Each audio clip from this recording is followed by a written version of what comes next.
guys, welcome back and welcome to our channel. Welcome to our vlog. Well, today guys, wala akong partner, but then by the way, we will discuss the continuation about our topic last time about the acupressure. So today, maganda po ang topic natin sa ngayon. But before that, kung hindi pa po kayo nakasubscribe sa channel ko, please don't forget to subscribe my YouTube channel, Mars Post Vlog. And don't forget to like, share, and comment below. Ayan, at sa mga ka-YouTube natin na patuloy na sumusuporta at nanonood po ng aking channel, tutok lamang po kayo at maganda po ang topic natin sa ngayon. It's all about, yun nga. So, headlines, pasa pa muna.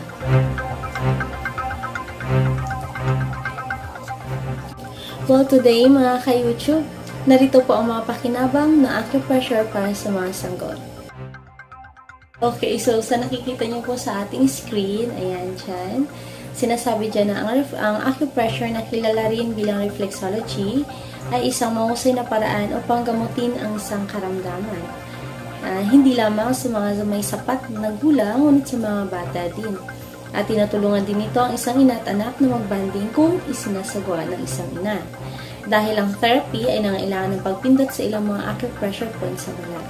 So, paalala ko muna, kung hindi po kayo sigurado sa pagsasagawa ng acupressure na ito or nag-aalangan kayo, para sa inyong mga anak, ay huwag na lamang po niyo itong subukan. Huwag niyo po itong gawin. Kung hindi kayo sigurado. Maaari na lamang po kayong kumonsulta sa malapit na clinic sa inyong lugar. Pero kung nais niyo naman na maisagawa or masubukan ang natural na paggamot na ito, tandaan lamang po at sundin mabuti ang videong ito nang sa gayon ay makakuha po tayo ng maganda at epektibong resulta. Salamat po. So, narito po ang mga listahan ng ilang mga karamdaman kung saan ang acupressure ay maaaring patunayan na maging kapaki-pakinabang.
Nawa po ang channel na ito ay nakatulong po sa inyo, ang Mars Pulse Vlog, sa pamamagitan po ng video ito. And please, if you want to comment, feel free to comment here below to my comment section. And please don't forget to subscribe to my YouTube channel again. And click the notification bell. At kung meron po kayong mga tanong, ayan, magtanong po kayo. Comment lang ng comment. Thank you!